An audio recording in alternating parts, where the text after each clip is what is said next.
크로노그래프, 아날로그 시계에 있는 스톱워치 기능을 뜻합니다. 측정 시간을 표시하기 위한 별도의 서브 다이얼이 다이얼 안에 추가로 존재하기 때문에 이 복잡해 보이는 디자인이 크로노그래프만의 매력이라 할 수 있는데요. 이런 크로노그래프를 가장 잘 만드는 브랜드는 어디일까요? 저는 태그웨어가 떠오릅니다. 포뮬러 1을 시작으로 까레라와 모나코까지 다양한 디자인을 가진 컬렉션에 여러 레이싱 대회나 스포츠카 브랜드와 파트너십까지 맺고 시계를 출시합니다. 가히 크로노그래프의 대표 주자, 크로노그래프의 명가라 할 수 있습니다. 그렇다면 단일 모델로서 가장 매력적인 크로노그래프는 어떤 게 있을까요? 화려하고 밸런스 좋은 디자인으로 롤렉스 전 모델 중 가장 많은 프리미엄이 붙은 데이토나가 가장 먼저 떠오르고요. 그 밖에도 제니스 엘 프리메로, 브라이틀링 네비타이머, IWC 폴트기저와 같이 뛰어난 기술력과 헤리티지를 가진 크로노그래프가 여럿 있습니다. 크로노그래프는 복잡한 무브먼트를 만들 기술력이 필요하기 때문에 각 브랜드에서 상위 라인을 형성하는 경우가 많은데요. 그렇다 보니 어느 하나 밀리지 않고 정말 쟁쟁한 시계들이라 할 수 있습니다.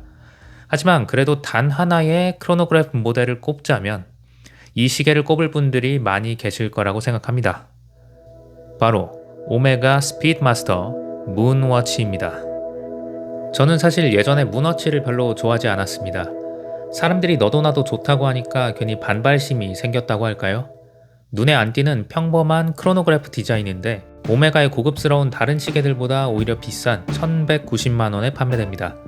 200만원만 보태면 롤렉스의 서브마리너를 살 수 있다니. 거기다 여러 커뮤니티에서는 너도나도 문워치가 오메가를 대표하는 시계라거나 최고의 헤리티지를 가진 시계라고 하는 등 제가 느끼기에 사람들의 평가 대비 시계의 가격과 상품성이 와닿지가 않았습니다. 그리고 문워치의 헤리티지인 최초로 달에 갔다는 게 그렇게 대단한 건가 하는 생각도 있었습니다. 최초로 달에 간 우주 탐사선도 아니고 비행사가 차고 간 시계일 뿐인데 너무 과대포장 아닌가 하는 반발심이 있었는데요. 달에 최초로 도착한 건 비행사가 차고 있던 문워치 외에 비행사가 입고 있던 팬티와 양말은 문 팬티라고 안 파는데 말입니다.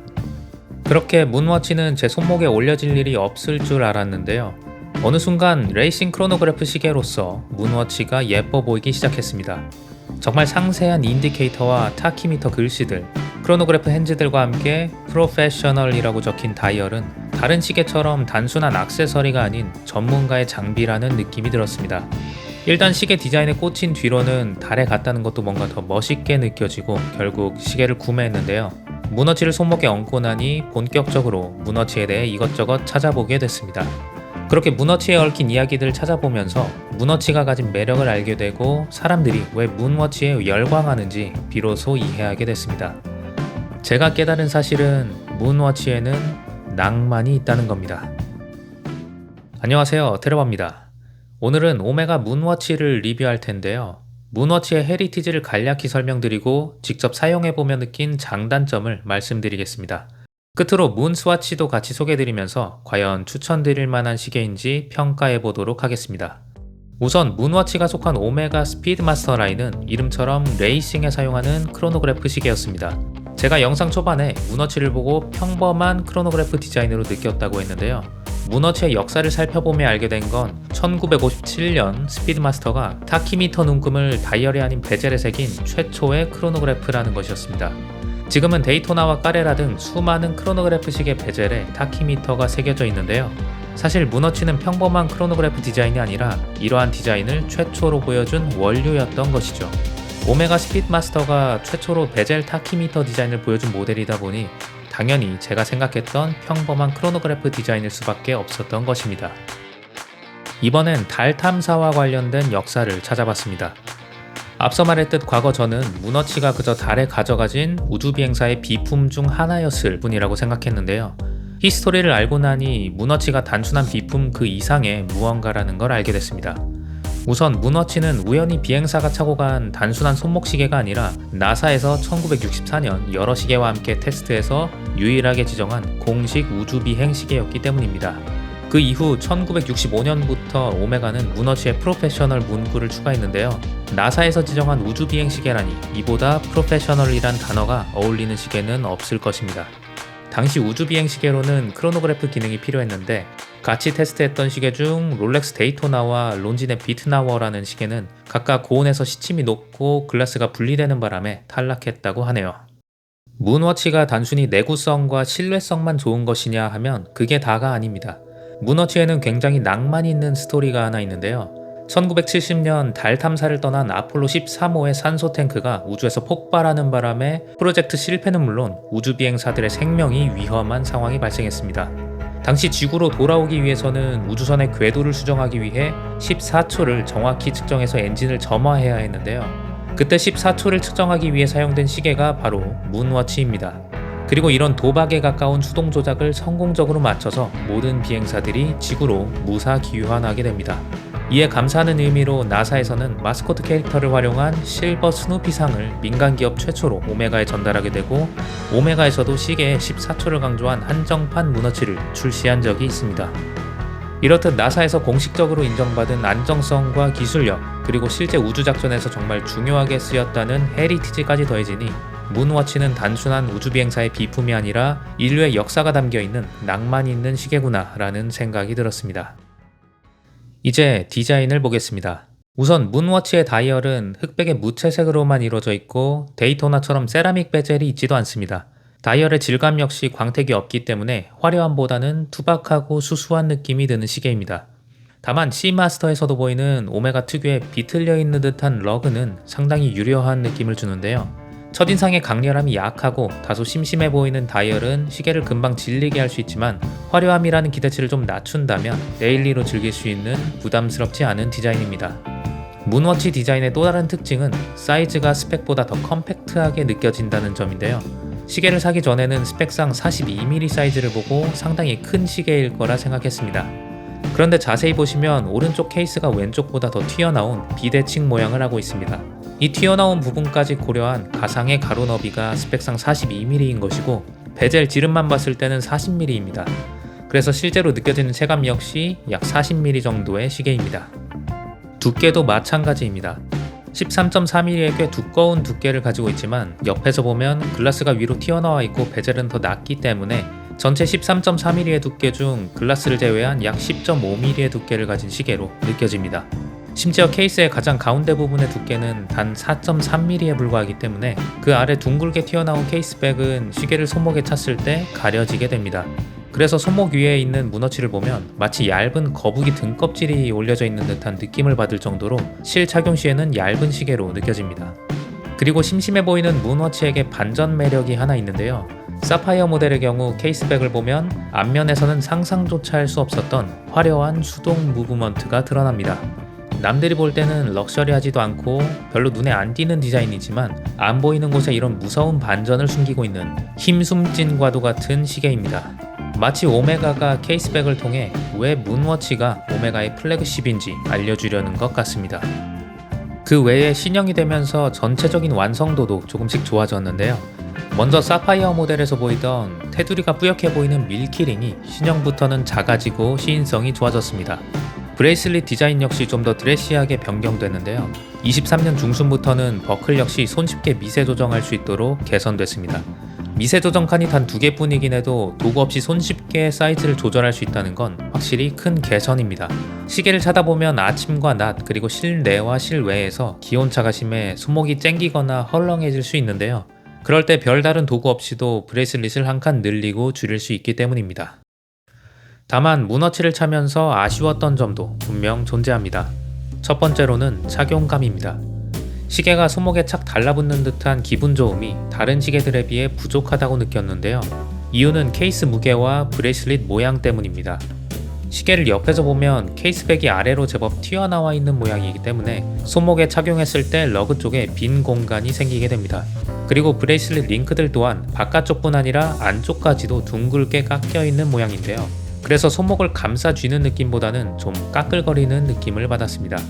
이 상태라 하더라도 시계가 36mm 정도 되는 작은 사이즈였다면 문제되지가 않았을 겁니다. 하지만 문워치는 비대칭 케이스로 인해 시계 본체가 꽤 무거운 편입니다. 그런데 반대로 브레이슬릿은 20mm로 시작해서 무려 15mm까지 급격히 얇아지는 모양을 하고 있습니다. 결국 무게중심이 헤드 쪽으로 쏠리게 되고 시계를 차다 보면 본체가 이리저리 쏠리는 느낌이 조금 있습니다. 물론 이건 문워치가 상당한 가격의 시계다 보니 최상의 착용감을 가지는 시계들과 엄격하게 비교한 것이고요. 평균 이상의 착용감은 느끼실 수 있습니다. 그리고 제가 좋아하는 튜더의 나토 스트랩과도 정말 잘 어울리기 때문에 저는 나토 스트랩으로 만족스럽게 착용했습니다. 사실 저에게 가장 문제가 되었던 문워치의 단점은 바로 수동 와인딩이었습니다. 제 개인적인 생각으로는 수동 시계라면 첫 번째로 인디케이터가 있어야 하고 두 번째로 와인딩하기가 편해야 한다고 생각합니다. 시계를 차면 알아서 와인딩되는 오토매틱과 다르게 수동 시계는 주기적으로 와인딩이 필요한데요. 그렇다면 자동차에 연료 게이지가 있듯 시계가 멈추기까지 얼마나 남았는지 확인할 수 있어야 한다고 생각합니다. 그리고 적어도 이틀에 한 번씩 와인딩 해줘야 하기 때문에 와인딩하는 느낌이 좋고 와인딩하기가 편해야 한다고 생각하는데요. 안타깝게도 문워치는 앞서 말한 두 가지를 모두 가지지 못했습니다. 인디케이터가 없어서 시계가 언제 멈출지 불안한 것도 있고, 와인딩을 하자면 처음에는 용두가 잘 돌아가지만 어느 정도 스프링이 감긴 이후부터는 장력이 강해져서 용두를 돌리기가 어렵습니다. 심지어 용두가 꽤나 미끄럽고 옆에 가드까지 있기 때문에 와인딩을 하다 보면 손가락이 아프다고 느끼게 됩니다. 그래서 제가 사용했을 때 문워치를 풀 와인딩 하는 게 부담스러웠습니다. 손가락이 아파 와인딩을 끝까지 안 하다 보니 저도 모르는 새 시계가 멈춰 있는 경우가 몇 번이나 있었는데요. 이런 점은 오토매틱을 선호하는 저에게 확실한 단점이었습니다. 물론 앞서 설명드린 우주에서의 헤리티지를 알고 나면 단점으로 말한 수동 무브가 나름 매력으로 다가올 수도 있습니다. 중력이 없는 우주에서는 오토매틱 로터가 무용지물이므로 수동 시계가 더 적합하기 때문입니다. 아무튼 제가 느끼기에 1000만 원이 넘는 수동 시계라면 인디케이터가 있거나 아니면 습관적으로 용두를 돌려줄 수 있게끔 와인딩 손맛이 좋아야 한다고 생각합니다. 예를 들어 티셀 플리거의 다이아몬드 용두는 와인딩이 쉬워서 평소 손이 심심할 때 괜히 만지작거리고 와인딩을 하게 됩니다. 특히 문워치 용두의 경우 폴리싱 처리로 인해 더 미끄러운 감이 있는데요. 오메가에서 추후 시계를 업그레이드하게 된다면 용두 표면을 꺼끌거리게 수정해줬으면 하는 바람이 있습니다. 문워치에 대해서는 충분히 소개해드렸으니 이제 문스와치에 대해 말씀드리겠습니다. 문스와치는 30만원대 가격의 문워치를 느낄 수 있다는 기대감으로 출시부터 상당한 인기를 끌고 있는데요. 현재는 문페이즈나 어스페이즈와 같은 다양한 바리에이션도 판매 중입니다. 이 30-40만원이라는 가격이 참 묘한데요. 싸다면 싸게 느껴지고 또 비싸다고 생각하면 비싸게 느껴지는 가격입니다. 실제로 인터넷에 문스와치를 검색하면 플라스틱 시계치고 너무 비싸다는 의견이 많습니다. 문스와치의 소재는 정확히는 바이오 세라믹이라는 세라믹 파우더와 생분해성 플라스틱을 섞어 만든 것인데요. 재료에 세라믹이 들어있다는 걸 듣기 전까지는 전혀 세라믹의 느낌을 못 받았습니다. 따라서 사용자에게 느껴지는 실질적인 질감은 그냥 플라스틱이라고 생각하셔도 무방할 것 같습니다. 그래도 문워치와의 가격 차이를 생각하면 플라스틱 소재는 충분히 이해가 가는 구성입니다. 오메가에서 문스와치를 스틸 소재로 출시하면 문워치 판매량을 급감해 제 살을 깎아먹을 수도 있기 때문입니다. 이를 고려하고 나면 플라스틱이 나름 가볍고 젊은 맛을 느낄 수 있는 재료인 것 같아서 그렇게 나쁘게 느껴지지는 않았습니다. 현재 다양한 색상과 바리에이션이 나왔지만 문스와치에서 제가 가장 추천드리는 컬러는 머큐리인데요. 어두운 회색 베이스로 톤 온 톤이 깔끔하다 보니 소재 대비 비교적 고급스럽다는 느낌을 받았습니다. 소재보다도 문스와치의 가장 큰 아쉬운 점은 기본으로 주어지는 스트랩인데요. 디자인, 품질, 착용감 모두 마음에 들지 않아서 한 번도 차고 나간 적이 없습니다. 저는 이렇게 싸제 러버 스트랩으로 착용 중인데요. 전체적으로 상당히 가볍고 쿼츠라 시간을 맞출 필요도 없다 보니 활동적인 일을 할 때 차고 나가기 좋았습니다. 문스와치를 써보면서 놀라게 된 의외의 장점도 있는데요. 스와치 쿼츠 크로노그래프는 무려 10분의 1초 단위까지 시간 측정이 가능하다는 점입니다. 우상단 서브다이얼을 보시면 스톱워치를 멈췄을 때 0부터 10까지 중 한 곳으로 바늘이 멈추는 걸 볼 수 있는데요. 오토매틱보다 정확한 쿼츠에 0.1초 단위까지도 측정이 가능하니 실생활에서 더 정확한 크로노그래프를 쓸 수 있는 건 문스와치라고 할 수 있습니다. 스톱워치 종료 후 원점으로 되돌릴 때도 시침이 부드럽게 돌아가는데요. 이게 보는 재미가 있고 또 충격으로 인해 정렬이 틀어질 걱정도 적습니다. 그리고 시계를 차며 놀란 점이 또 하나 있는데요. 초침 소리가 상당히 큰 편입니다. 막상 생활할 때는 들리지 않았지만 조용한 곳에 있거나 손목을 얼굴 주변에 둘 때 소리가 크게 느껴졌습니다. 이건 하나의 매력으로 받아들일 수도 있지만 만약 독서실에서 공부를 하는 분이라면 초침 소리가 신경 쓰일 수 있습니다. 총평하겠습니다. 문워치는 첫인상은 참 수수한 시계였지만 알고 보니 재밌고 낭만적인 스토리가 있는, 기대와 다르게 시간이 지날수록 점점 좋아지는 시계였습니다. 하지만 수동이면서도 와인딩이 불편한 점으로 인해 언젠가 방출할 수도 있겠다고 생각했는데요. 그래도 이만한 헤리티지를 즐길 수 있는 시계가 잘 없다 보니 시계 생활에서 한 번쯤은 차볼 만한 시계라고 생각합니다. 문스와치는 40만원 가까운 금액의 플라스틱 시계는 좀 아쉽다는 평이 많긴 하지만 문워치 디자인을 좋아하는 분이라면 후회 없는 선택이 될 것 같고요. 문워치를 이미 가지고 있지만 가끔 질리는 분 역시 문스와치가 재미를 더해주는 좋은 옵션이 될 수 있습니다. 제 경우 크로노그래프 시계가 없으면 하나쯤 갖고 싶어져서 사게 되는, 그리고 막상 사놓고는 안 차는 아주 안 좋은 버릇이 있는데요. 문스와치가 새로운 크로노그래프 구매를 막는 좋은 억제기 역할을 하고 있습니다. 다음에는 스틸 소재의 가성비 크로노그래프 시계를 추천드릴 예정이니까요. 구독하시면 놓치지 않으실 겁니다. 지금까지 트레버였습니다. 감사합니다.